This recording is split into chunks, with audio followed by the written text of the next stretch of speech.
We're ready to go then. Second map, best of 3. That to is decide effectively if neutralizers win. NVC cannot have the poor start to the previous map on this map as well, because this is a map where neutralizers are extremely strong and you can't give them an early lead like that or the game is basically over. Well, they're 1-0 up at the moment. Red armor in the hands of Damien, the guy we follow. Teams are tied.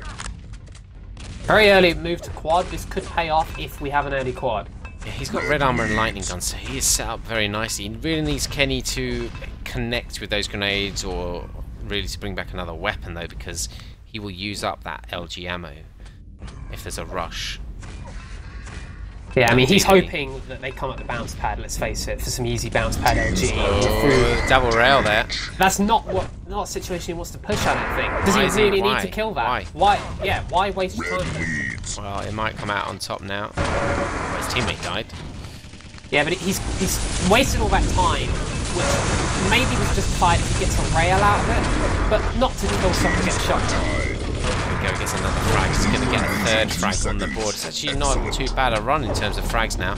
Yeah, he's turned this around. I mean, I was worried at the start of this run there. He's going to get 4 nothing's frags. going to happen. That's a very good run in the end, frag count-wise. It is, but he still wasted all that time. This, you know, I don't want to be hypercritical, but it could have been better. Don't want to be, but I am.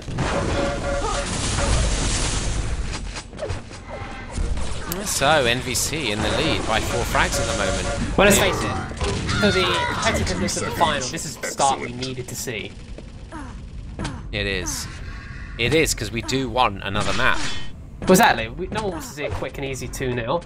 I want tightly contested maps. In fact, I want the previous map replayed. I think they can make it closer. I reckon they could as well, actually.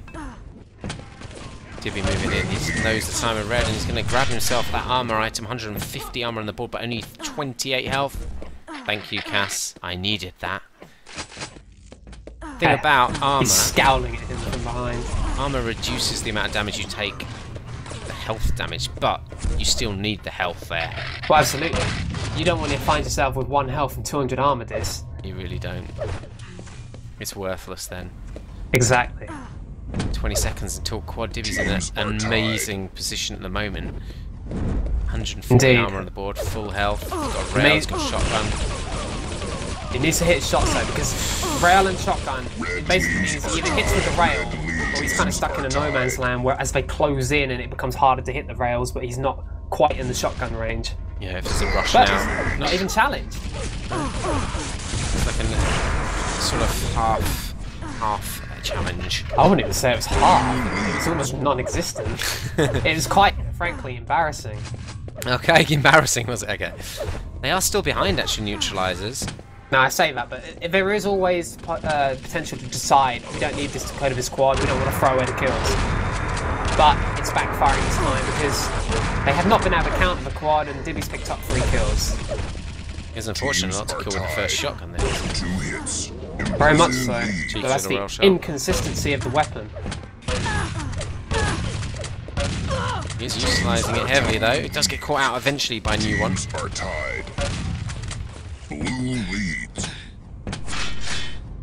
I love this area of the map. If there's an area of the map I would choose to play, it would be this one. Because it's got the lightning gun. And how would you play it? Yourself. I would take the lightning gun and the yellow armor and then shoot people with the lightning gun. You don't need to overcomplicate the game. That is what you would primarily do, and then you would extend if given the opportunity. But you should never lose focus on the fact that that lightning gun is one of the most 2 important items on the map. Lightning gun and the railgun. If you can keep it under control all game, you give yourself a great chance. I mean, generally speaking, the strategy for either team, whether they're mega side or red, which is why that's sort of not massively relevant, is to focus on securing the lightning gun and securing the rail with split teams usually. Or if they can get in offset, then they'll run from one item to the other with pretty much... Well, absolutely, because you can be comfortably holding red armor all game, but if you aren't getting either the rail or the lightning gun, then you're in trouble. Especially if you're not getting either. And it's why I say, we mentioned it in an earlier map, you really need to be able to see weapon pickup stats. Here we go, rushing in, nEu one. Lightning gun is a little bit late though, and Dibby is surely going to punish him for that. Dibby just escapes. No, he doesn't, gets caught out. nEu one, nice play, chasing him down, getting rid of that quad threat. Yeah, good job. That's going to keep the game closer as well, because obviously with a quad on the map, there's a chance for neutralizers to extend their score, but NVC were having none of it. There we go, that's catching out Ash off the spawn, shotgun to the face.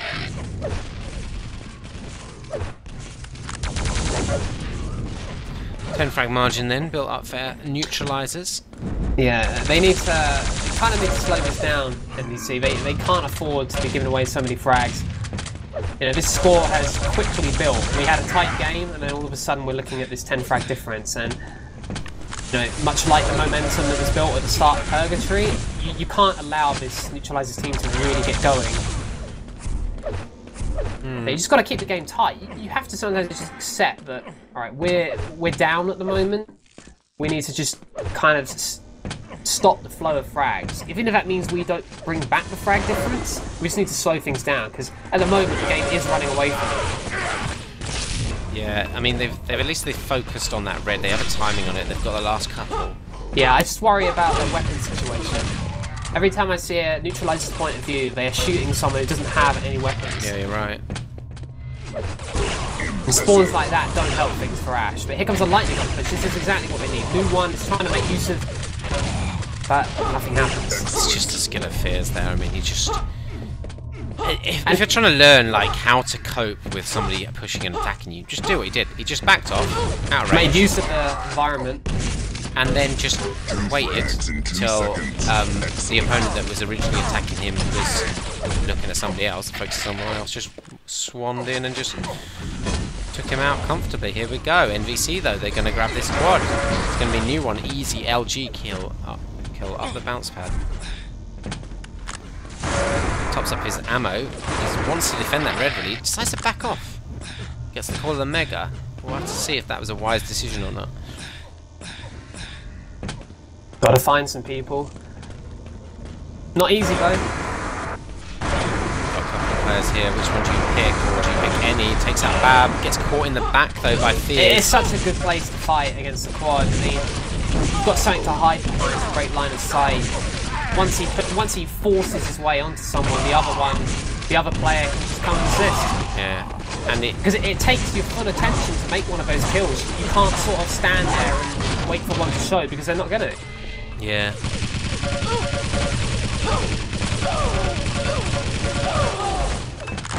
Spawn. 8 frags difference. It's closed in a bit. They've done well. Yeah. I mean, it's obviously still a gap. There's a lot of hard work to be done to get it back to evens, but a minute ago we were looking at a 15 frag difference. So this is the start of something that they need if they want to bring this back. Nice. Make no mistake, bringing it back on this map against neutralizers will not be easy. That's a good rocket by Kenny. Oh, don't know how that rail missed. It does get quite out in the end though. That's unfortunate. Ash the sole survivor from that area. Fears. Not quite as effective with his rail as he would like to be. 15 seconds to go before the next squad. It looks like neutralizers are in the defensive position. Oh, Ash, why would you pull it out? Yeah, exactly. He's done a good job denying the rail there, but he just gives it to him. He may as well just have pulled it out, this dropped weapon. Oh no, Fears goes up the bounce pad, gonna get caught out. Oh, machine gun across by Bab. Excellent work, and now he has rewarded himself with this lightning gun. Very efficient kill. Damien takes out a new one as well.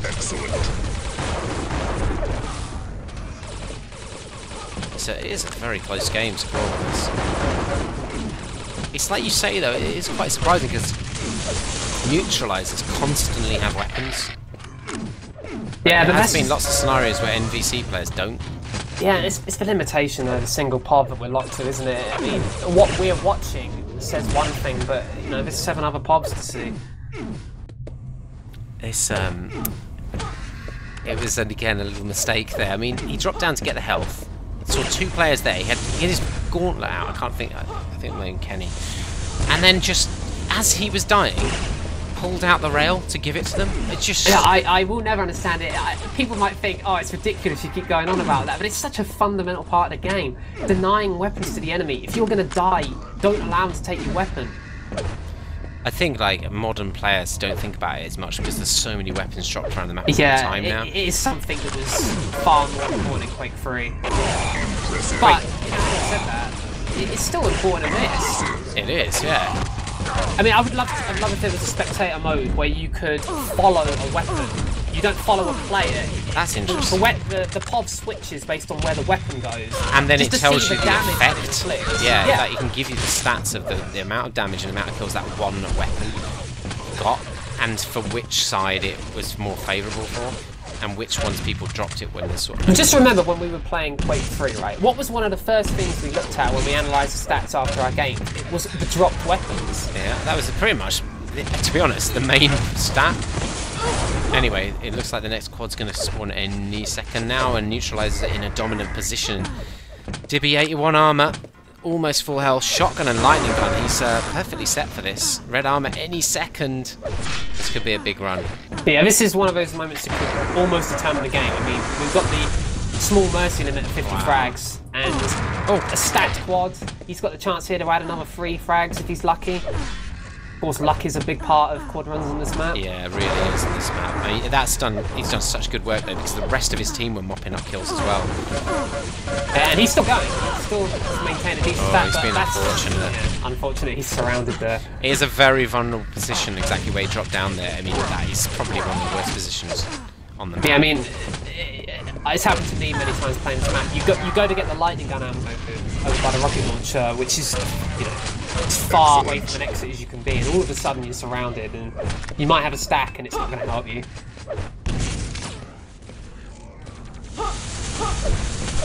Red armor's going to be up any second now. Fears is in the prominent position to grab that. As he does, Fears, and imagine on this map as well, I think I've seen him absolutely dominate this map in big ups before. I've not had a look at his stats, but I'd imagine they're pretty good. Yeah, top again, 5.5k damage, massively higher than anybody else on the server by about 1,000. Yeah, I mean, as we saw on the first map, he was top of the damages by over 2,000, and once again, he's carrying that form into this map, and great time to put out these kind of performances this for GrandFinal. Yeah. Just when it counts the most. He's one of those players who pretty much always performs. Oh, absolutely, yeah. He's at that level where even if he's having an off game, his off game is still a good game.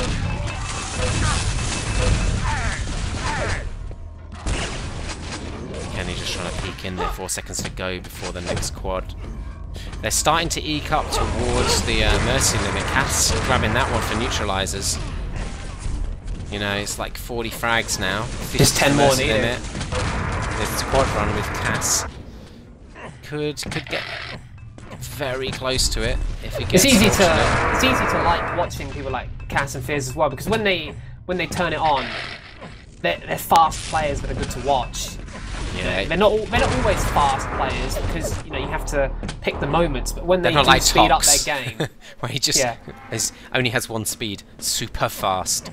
Yeah, when they speed up their game, they are a joy to watch. It's like that saying they say about top teams in football, they just up the gears. Yeah, they up the tempo when needed.